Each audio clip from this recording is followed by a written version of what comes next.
Hi, everybody. My name is Martha Campbell, and I am MFA's Communications Manager, and I'm here to welcome you to tonight's Wil Talk with Artists. Our digital discussion tonight is with plein air painter Crista Pisano from Nyack, New York. Crista is known for painting on a small scale, both landscapes out in nature and figurative pieces in her studio. Crista is a Paint Annapolis regular and will be joining us again this year. To learn more about this outdoor painting festival, please head to paintannapolis.org. I would also like to introduce the host of our show, Wil Scott.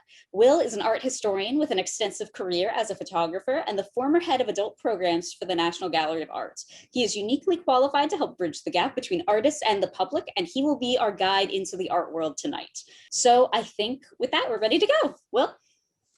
Thank you, Martha. Thank you for your usual introduction, and I know you'll keep us in line.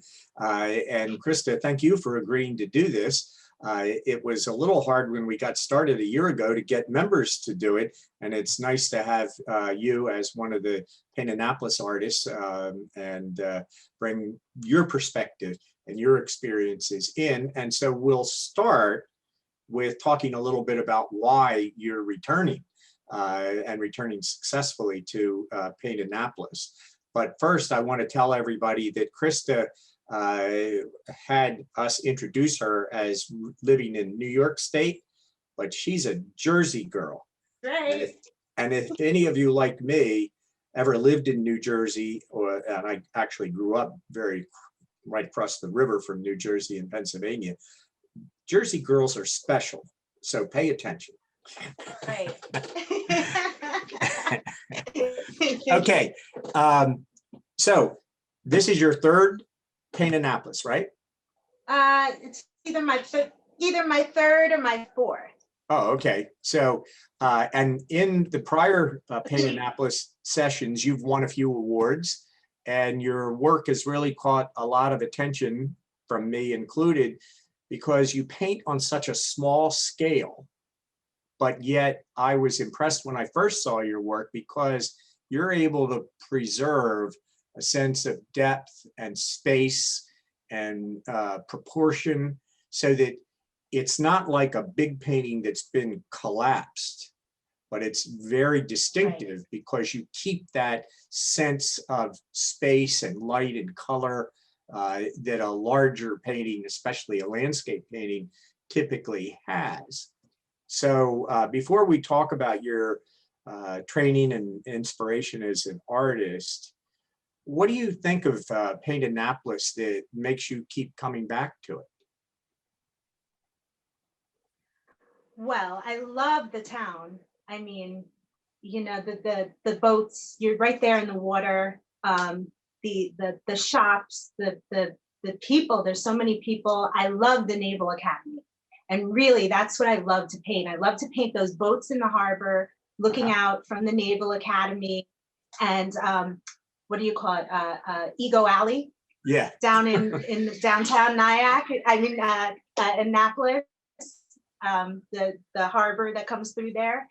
I just love watching the boats and the racing that happens on Thursday nights. It's just, I don't see that here. You know, I live on the water on the Hudson River, but you know, there's a marina, but I don't see the amount of boat traffic.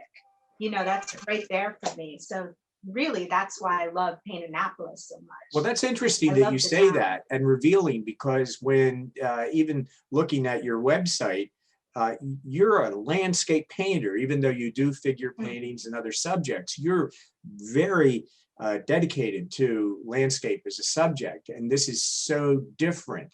Is there any different way that you approach your work when you're in Annapolis, other than simply having different subject matter material? Well, I think, first of all, one of the first times I got juried into Paint Annapolis, I was kind of driving around outside of town trying to find the landscape, typical landscape I like to paint. But really what I wanted to do was sit on the dock and watch the boats. And I shied away from painting the boats because, you know, I'm not a boat painter. I'm not a marine boat painter. I don't know boats. You know, I don't study them enough to know, you know, the proper way to you know, paint them, boat people know if something's off. And then also just to think about painting, you know, a whole stack of sailboats on a tiny little, you know, panel is daunting. Mhm. So I think it was probably maybe the second half of the first time I was juried into Paint Annapolis. I think I had gone into the Naval Academy, and I think it was maybe the Thursday night boat races they have there. I don't know the proper term for that, but I took a chance and started painting them, and I just loved it. And the next year I came back and I said, you know, I should really try to spend some time painting that subject matter. And I did. And every year I get to come back, I study that, and I don't have to search, you know, it's the excitement of coming back to that.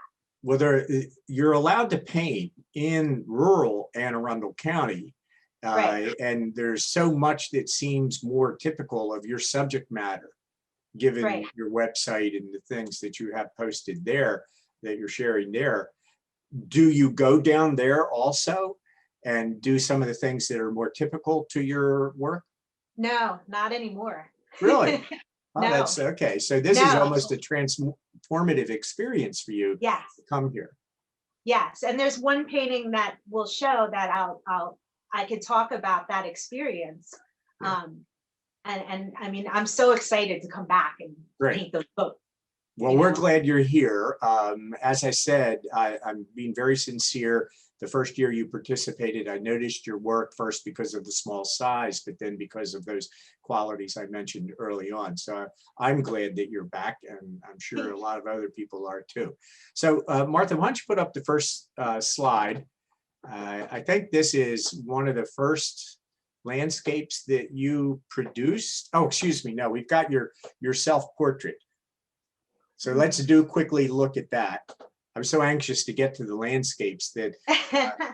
But this is the rarity. I'll tell you that. I don't. This is the rarity of something I paint. Because it's a self-portrait, or because it is a figure study? Self-portraits I haven't done in so long, and I didn't realize how many I had done until you know, being in my mother's basement and going through all this stuff that I'm supposed to be organizing that I don't. And I'm like, wow, I painted all these self-portraits. I can't, you know, there's just so many of them from college and high school and, you know, assignments.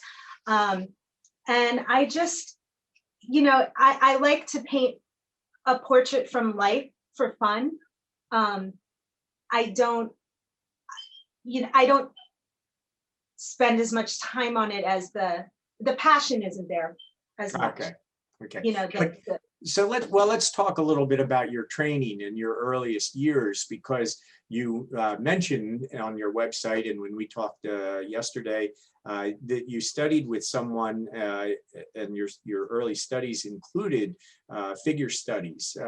So what made you, because this is very strong, as you said, it's not highly finished, and you probably could do more with that, but it's still very bold and very true to life. I mean, you're there.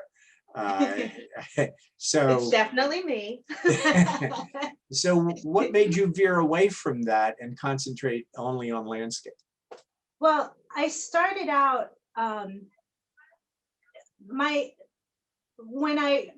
I started painting when I was 13, and my mother had signed me up for classes at the Ridgewood Art Institute in Ridgewood, New Jersey. And I lucked out and got a wonderful teacher, John Osborne, who his passion is plein air landscape painting. And I really didn't study the figure until I went to college at the Lime Academy of Fine Arts. You know, I think I did some portrait work there at the Ridgewood Art Institute, but really my first passion was the landscape. And then college, because it was Lime Academy was so heavily based on figure drawing and figure painting and anatomy that I kind of took to that. but the landscape was always in the background. And I needed that. I needed that at the Lime Academy because I really had I came there 18 years old with no drawing skills, really. I knew how to paint, but I couldn't draw. Yeah. So, studying the figure, you really learn how to draw. Studying anatomy, you really learned how to draw. And that was essential to the painting that I had already. Well, let's move on to your landscapes because they're so beautiful and we have a number of them we want to look at. But do you think that your study of the figure and drawing helped give you sort of a structure or an underpinning to your landscapes? Did it have a lasting effect? Later on it did, yes. After I was done with graduate school and which was the New York Academy of Art, which is all figure. Yeah. It definitely, it took time from the time I graduated from grad school to where I am now. It's definitely present. The figure is definitely present within my landscapes, even though figuratively speaking, there's no figure. Yeah, no, I understand. And that's what I was thinking. Something like some dynamic like that must have taken place. Well, before I ask you to tell us a little bit about this piece, this very early piece, have you ever heard the Ridgewood Gazook? I'm sorry? The Ridgewood Gazook. No. I have, and I don't know what it is. It was a newsletter published by American Dada artists from Manhattan who went out to Ridgewood as sort of a country town that they could visit and relax in. I did not know that. Well, look it up. You just gave me homework. So tell us a little bit about this. This is a very lovely piece, but it's very early in your career, isn't it? Yes, I don't think I've ever shown this unless you've been at my house. This is my first plein air painting I've ever done in my life.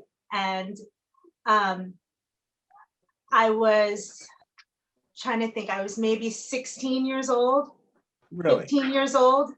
And I had already been at the Ridgewood Art Institute for a couple of years and, studied still life and painting from photographs and, calendar images of landscapes from calendars and things like that. And this was a afternoon. My teacher took me out. I had no easel. He let me borrow an easel. And this was in Hawthorne, New Jersey. And I remember being completely terrified. And I look at this and I can't imagine doing this as an adult for the first time, with an adult brain and overthinking, because I definitely overthought this as a kid. But it was, it's a reminder of.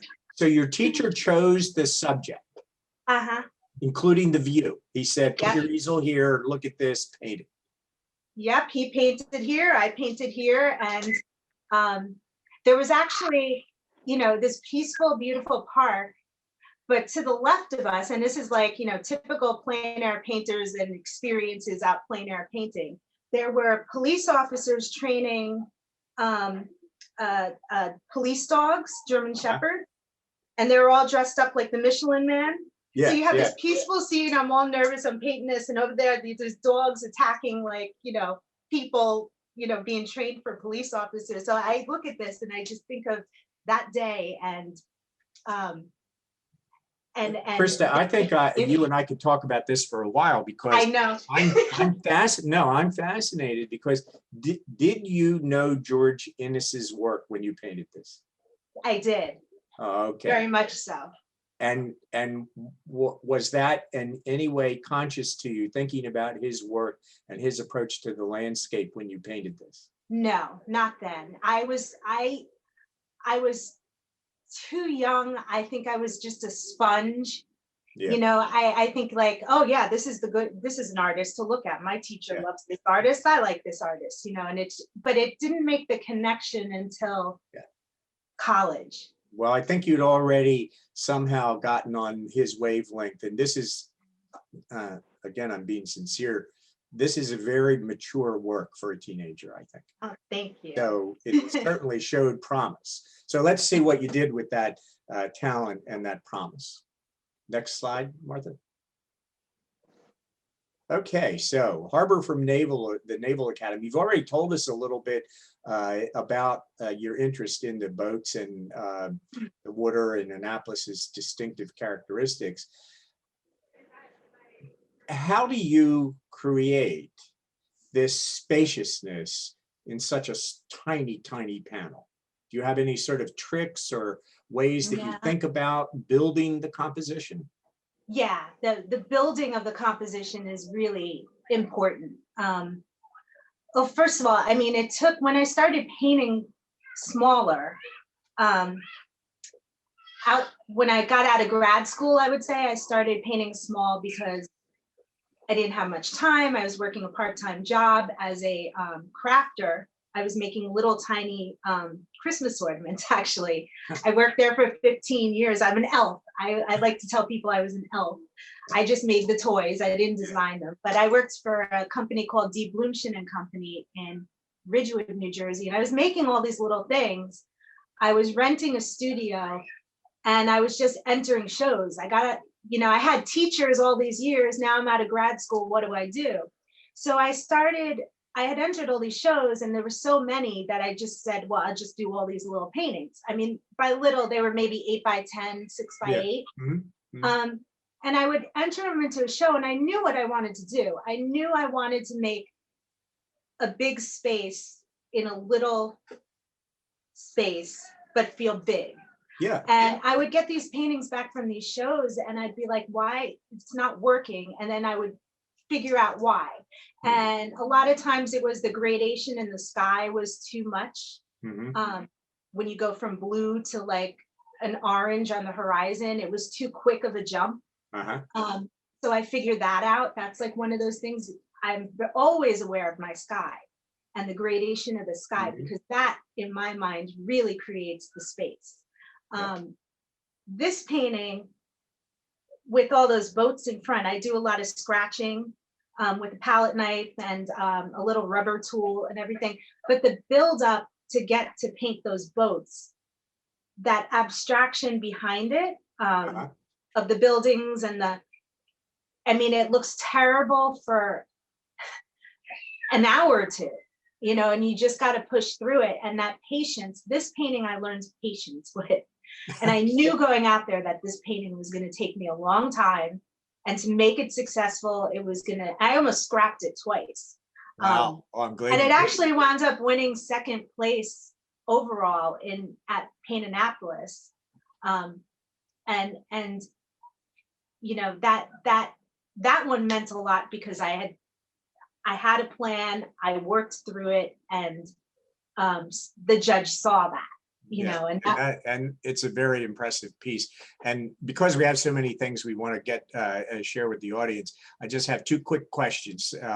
One is, there seems to be a real sort of a flow to the water, and then there are these little things that I see, but I'm not sure whether those are tiny dots of white paint that create the effect of light shimmering across the surface, or are those little nodules of paint that are catching the light that is falling over the completed painting?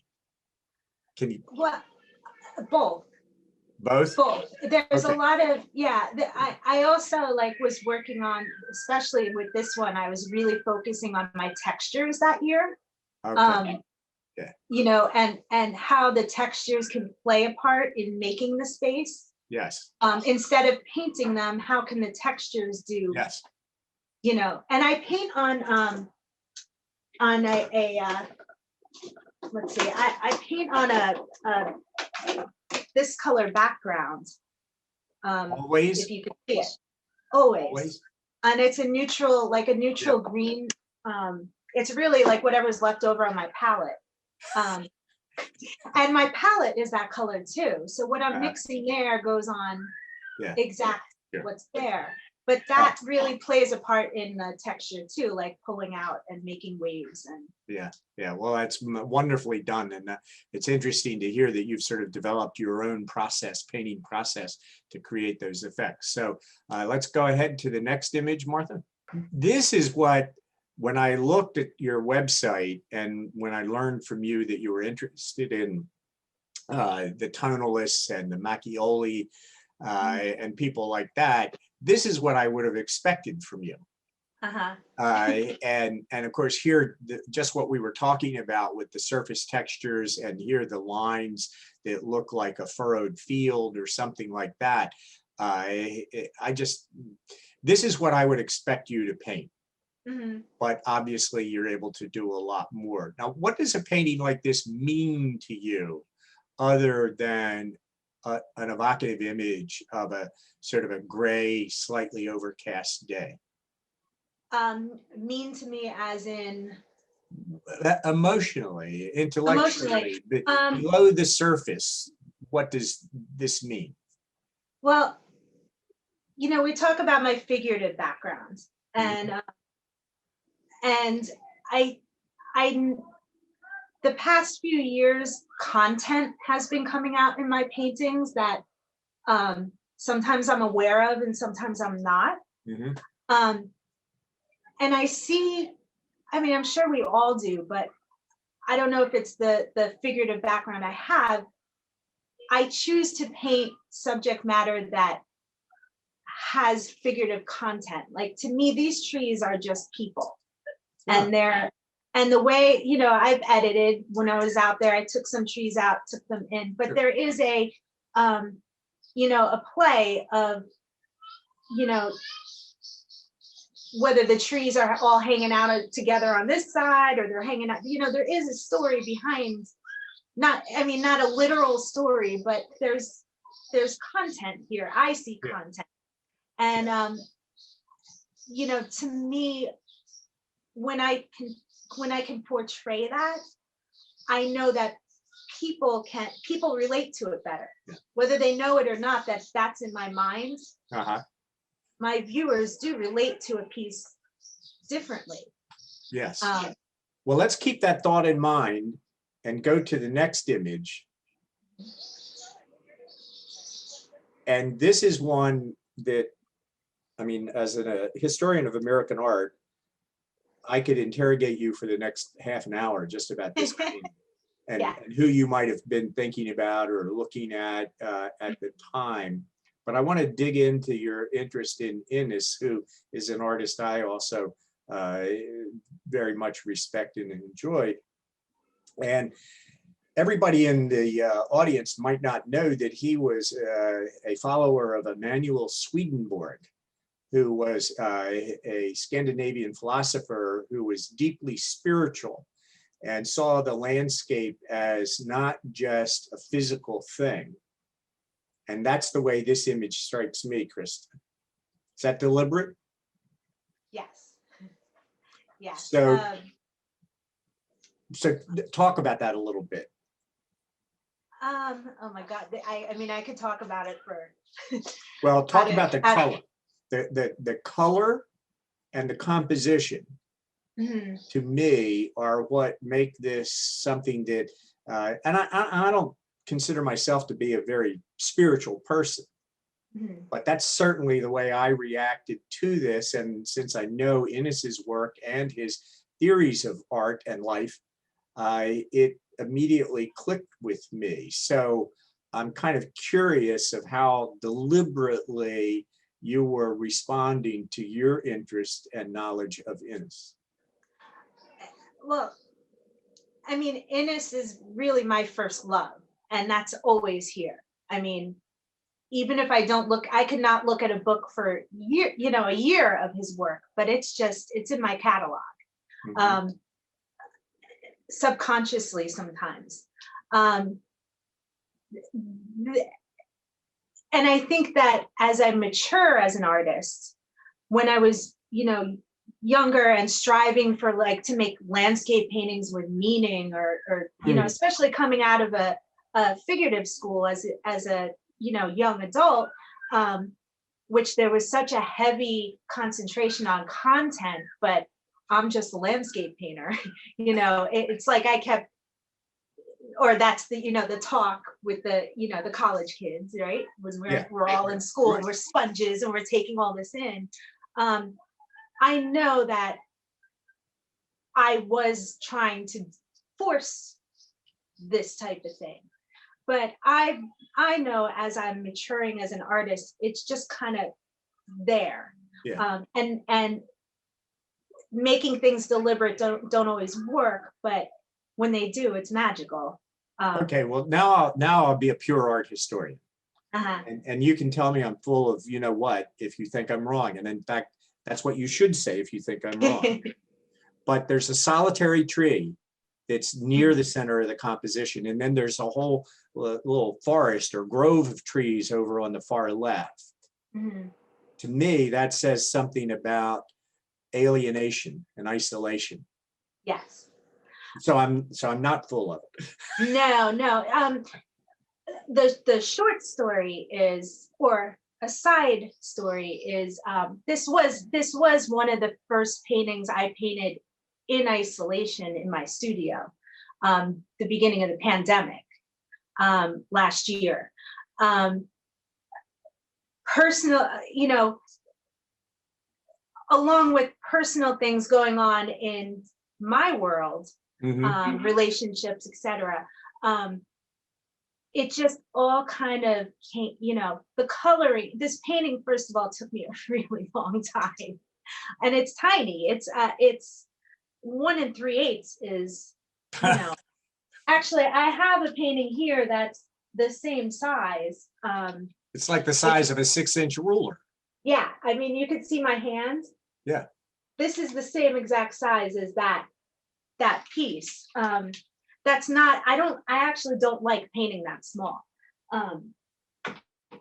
But, it just, there's a lot behind it that has to do with isolation, both personally and personal life and, pandemic wise as well. Yeah. And figure, I mean, again, I talk about the figure being present in my work all the time. Yeah. And I see that there clearly. And it's nice when other people can, get that. Normally, I don't, as an artist or an art historian, I don't read things into, like some people see figures and objects in the clouds. My mind just doesn't work that way. So when I look at something like this, I'm probably analyzing it abstractly before anything else, but I couldn't get over that sort of figurative isolation theme just by looking at this. So, and my mind also doesn't, when I'm out there searching for subject matter, I'm definitely not driving around going, oh, I got to find that tree that looks like a figure. But when you find it, it's like the content just comes. Yeah. And I'm not making content. It just kind of, it just comes, and it's exciting to be at that stage in my career where that's happening. Well, that is very true to my understanding of Inness's theory and practice of painting. Yes. And the landscape. Well, let's go on to the next image. I do want to let everybody see things before. I'm sure they have lots of questions.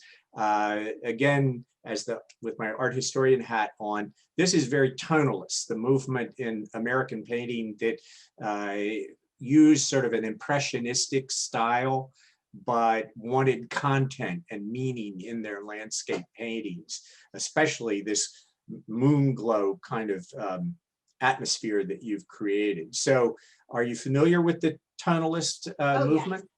Yes. Oh, yes. And did you go out in the evening to see the moon through the trees, or how did you choose this subject? Well, this photo is not also the best I'm seeing now on the screen. It's a little richer, a little darker than what we're seeing here. Like the darkness around the trees in real life, it is a bit darker. I didn't realize it till I saw it on the screen here.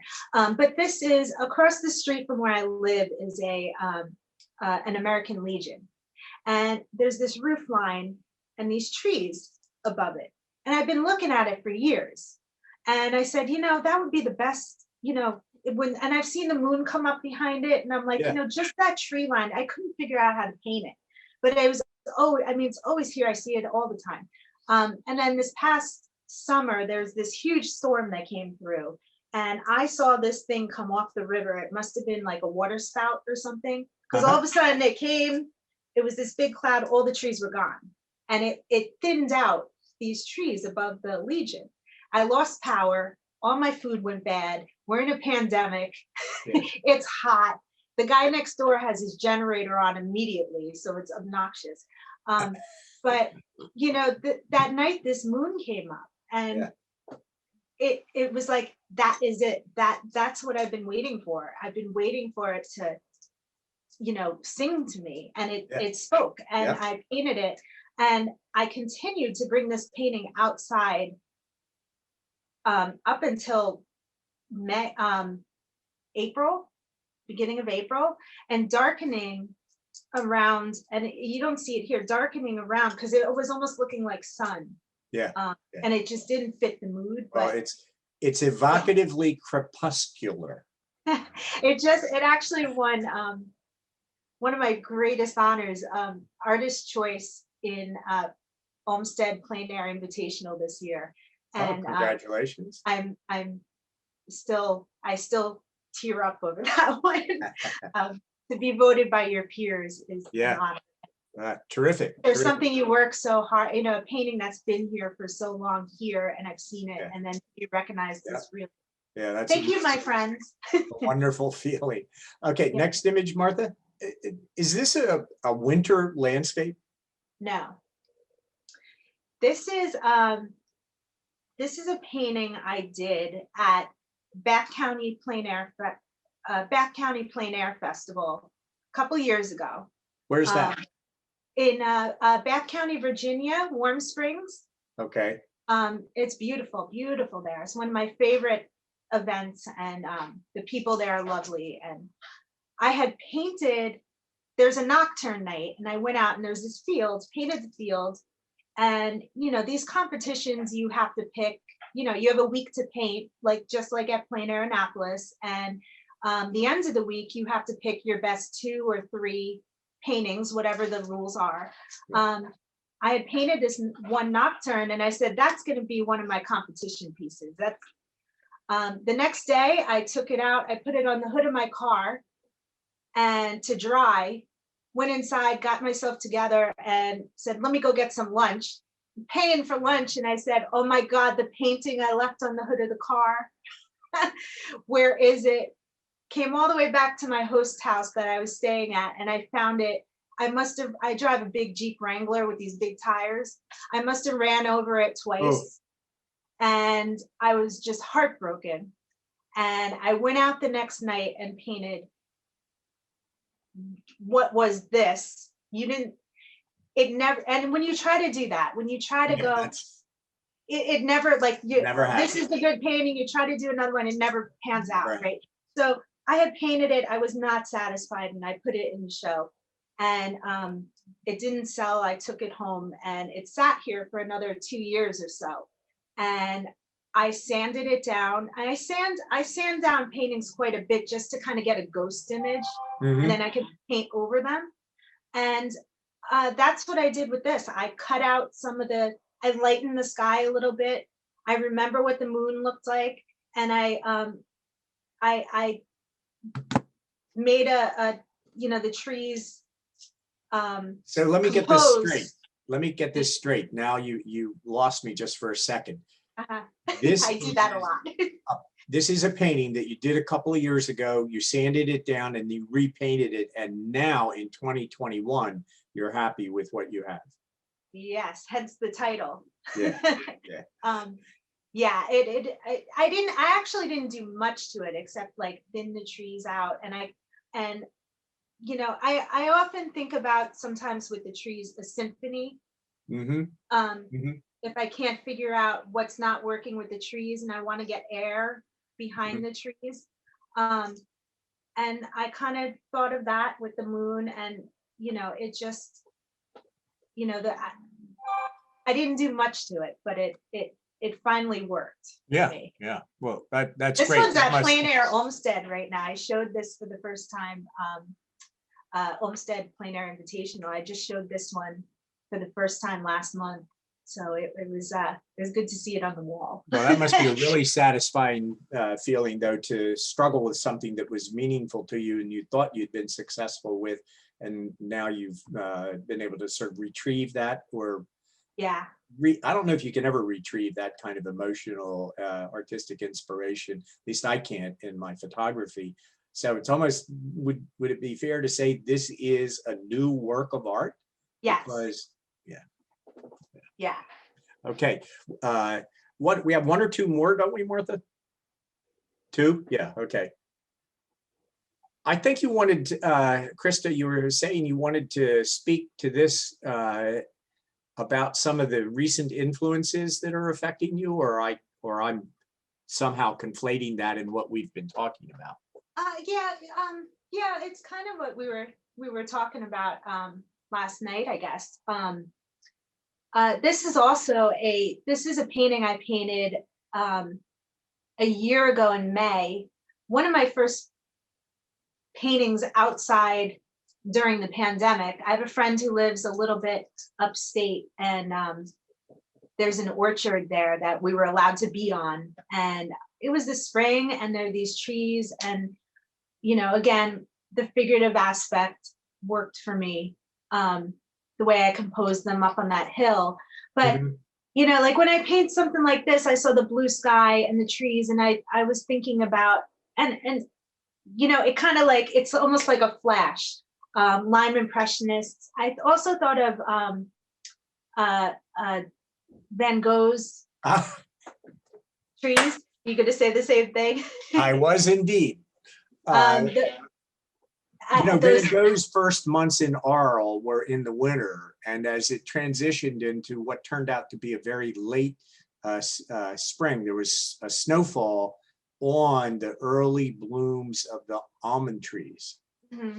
And some of those paintings that he made, that sort of snow falling onto the buds and the limbs, are like this. But you were telling me that recently, just before we went live, that right now you have some interest, and some of your peers have an interest in the abstract expressionists. So that kind of links Van Gogh and his vigorous painting brush stroke with the abstract expressionists. Is that really happening, that kind of emotional energy that is much more intense in some respects than what we were just looking at? Well, the abstract expressionist, I think of all the time when I'm painting something like those boats, those because they're just pieces of color next to pieces of color, and push and pull of dark and light to try to make space. Not so much thinking about that here. Really here, I was thinking more of those, and like I said, it goes like a flash, like it's like, oh, abstract expressionists, or like, oh, Van Gogh, or those, Emil Carlson, who I'm a huge fan of, and his trees. I get up in those paintings and I look at the details of those trees that he painted and say, how do you do this? And I often think of his work. Do you know the Bucks County Impressionists, especially Edward Redfield? Yes. Yeah, that makes me think more immediately to your interest in landscape and American landscape painting. That also strikes me. But let's look at the last image, and then we'll only talk briefly so that we can get in as many questions as possible. This is actually the last image. Oh, this is the last one? Well, great. They lucked Terrific. out. Okay, so let's take as many questions as we can. Who's first? Just to remind you, you can raise your hand if you want. You can type it out in the chat, whatever you'd like to do. But I'd kind of like to swoop in and ask a question too. It's sort of my perk as the IT person. You're in control of the microphones. I am. The controller. This is kind of unfair because I've worked a lot at Paint Annapolis and I get to become very familiar with the art, but your and this is something people can see on your website, but your Nocturne process is really fun and funky because I know that you stay with Joanne and she lives very close to the water. And I think it was last year, all of your pieces are just titled the time when you started them or the time when you finished or something like that. I'd love to ask about first off, nighttime painting in general is just so interesting to me. You lose like the same kind of palette and color and focus that you get in the daytime. But at the same time, you do so many of them too when you come here. Why are you interested in doing so many nocturnes, whereas most people just do the one and then move on? I know. Well, I love painting very obscure nocturnes. I don't go for the building with the light and I like to look so much into the dark that you can't really see anything. Which I don't know if that makes sense unless you're out there, but I love lights on water, where I can just see the darkness of either boats or houses or buildings or trees or something, and then just little pokes of light. And I like to compose those lights within the darkness. And Annapolis has so much of that to offer. Like, when I stay with Joanne, I stayed there last year and I went down the street and I was like, oh my God, I didn't know this was here all these years. I could have painted here, down here, and I could paint. Like, it just opens up a whole new avenue of things to paint. And my process is very different from the daytime. My nocturne process in the studio is also very different than nocturne practice plein air. I use a totally separate, maybe 4 colors. I do very, very thin washes, which I also enjoy, but it's like, I got to get like into the mindset of doing that. I haven't done a plein air nocturne in a couple months. So I think like when I do get to Plein Air Annapolis, the first night I might be at the end of Joanne's street painting just to get into it. But I enjoy the subject matter in that's great. Annapolis. Let's see if we can squeeze in a couple of more because we are running pretty close to our hour. Great. We have one in the chat from Ray who says, hi, Krista. Love the Van Gogh-esque trees. How did you decide on the gray that you used for the trees? Do you mix it or was it a gray provided from a manufacturer? That was probably, I've been using the, also the beginning of pandemic, that was May, I started using a whole different set of, I added to my palette, the Vasari, I think it's Darks and Lights. I think it's the Scott Christensen set also. And there's a gray green. I don't know the exact colors. I actually don't even know the names of the colors because I just put them on the palette. They're these unique colors. One is a gray green, one is a and I kind of manipulate those colors through that set to make those tree trunks and the trees there, and scraping out with the rubber tool to get that green background I had shown on the tone I use. If that answers it. I love those Vasari colors though. And I started using the Renaissance whites, I think they're called, also in those trees, in the buds. I thought it might be Vasari. Yeah, you know that set? Yeah, they're great paints. Yeah, I mean, the colors are just so beautiful for landscape, they're tonal, and you could do a lot with them. They get mud, if you're not too careful, they can get muddy real quick. You can And almost sometimes I have to take one off. You can almost Yeah. get them right out of the tube. Yeah, I know. Yeah, that blue. Also, actually, those trees, that blue from that set really inspired me to paint those trees also, because the blue from that set is so beautiful. And I think I used it almost completely out of the tube, which is what I've never, been taught all these years, don't do that, but Right. they're so beautiful. Yeah, Yeah. they are. Thank you. I really appreciate your work. Thank you.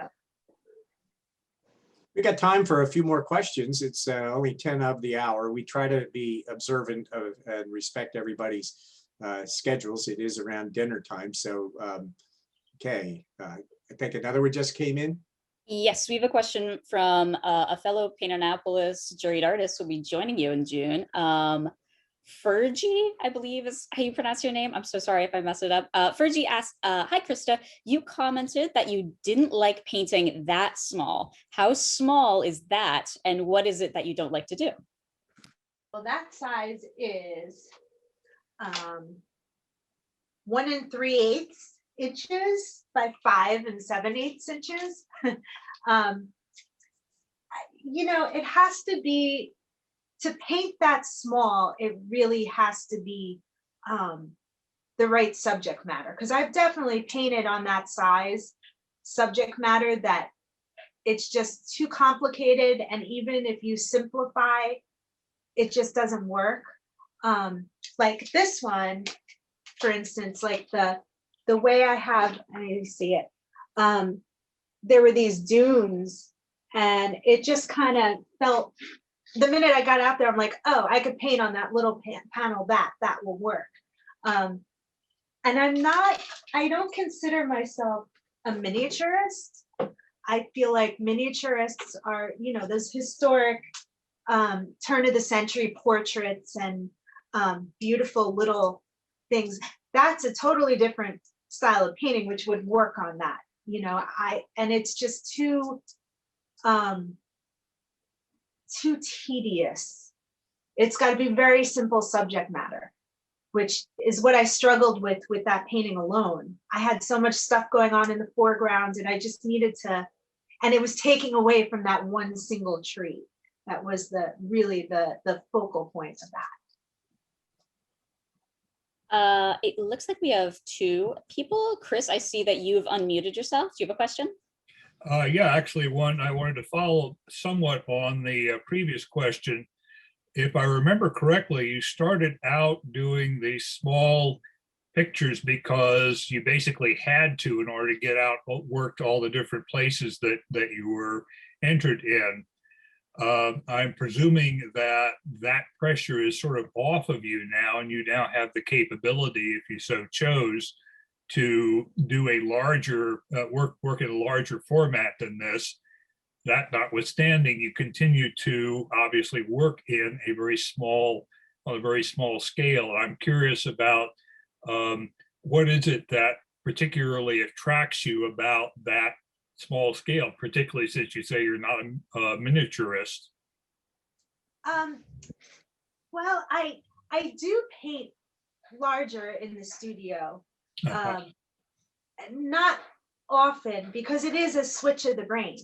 It's not as easy as bigger brushes. It doesn't, and I've tried taking like a small painting and blowing it up to a bigger one, which I think we're trained to do studies and make a bigger painting. But when my paintings are this big, it's hard to make study. It's a painting. What I like about painting the small paintings is what I call the handwork. And I think that definitely goes back to what I kind of touched on before about I had worked for this company for 15 years part-time. At the same time, I had just gotten out of grad school and I was like, well, what do I do now? Artists are supposed to get studios and then you're supposed to make paintings and then you're supposed to enter shows and get into galleries. And then I was working this part-time job, which is also very artistic and very creative. And I was making these little wire wrapped, things and Christmas ornaments, Victorian German style Christmas ornaments, which took a lot of handwork. And I think my hands got so used to movement of making craft that it eventually became part of my painting process. And then as far as like the entering so many shows, and because somebody could say, well, you could do big paintings too and enter all these shows. But I think it was like, you know, I had to buy frames, and you know, I'm renting a studio, and I could buy more frames for cheaper and make more paintings and put them out. Although now I wish it was like that, because small frames cost as much as big frames because everything's custom.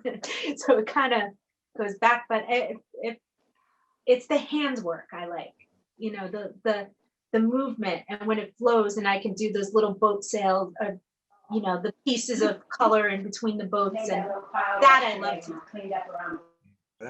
That's fascinating. One last question, Martha, I think, and then we'll have to wrap up. Yes, Kirk, you've had your hand raised for a while, so go ahead. Hey, Krista, how you doing? Hey, driving. I'm parked now. I admit it. I actually cut my painting session short today because I found out about your little talk and I wanted to listen. Oh, thank you, Kirk. And I think because there's an audience that may not be plein air painters, I'd like to ask you a question, and then I can mute so you can answer. And I think they'll be fascinated to know how valuable these two things are, one to most of us and both to you. Talk about the car and its function in our road warrior lives, in particular your car, and very small winged pets. My very small winged pet is my little bird Spanky, who almost made it on today. I heard him. Did you? I was like, he's been behaving. He was gonna sit here with me, but I thought, oh God, that'll be, you know, if he starts, no one will hear me. But yeah, the car and the organization, especially for painting small, is totally important. You can lose a panel to paint on like this, you know, quickly. All my panels are actually numbered.